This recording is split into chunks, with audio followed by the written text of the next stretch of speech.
Pique cebollas y mézclelas con miel en un frasco. Deje reposar la mezcla durante la noche para extraer los jugos naturales. Las cebollas son conocidas por sus propiedades beneficiosas para la salud respiratoria, ya que pueden ayudar a reducir la inflamación y calma la tos.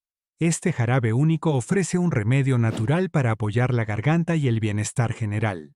Jarabe de ajo para la tos. Para preparar jarabe de ajo para la tos, machaca unos dientes de ajo y mézclalos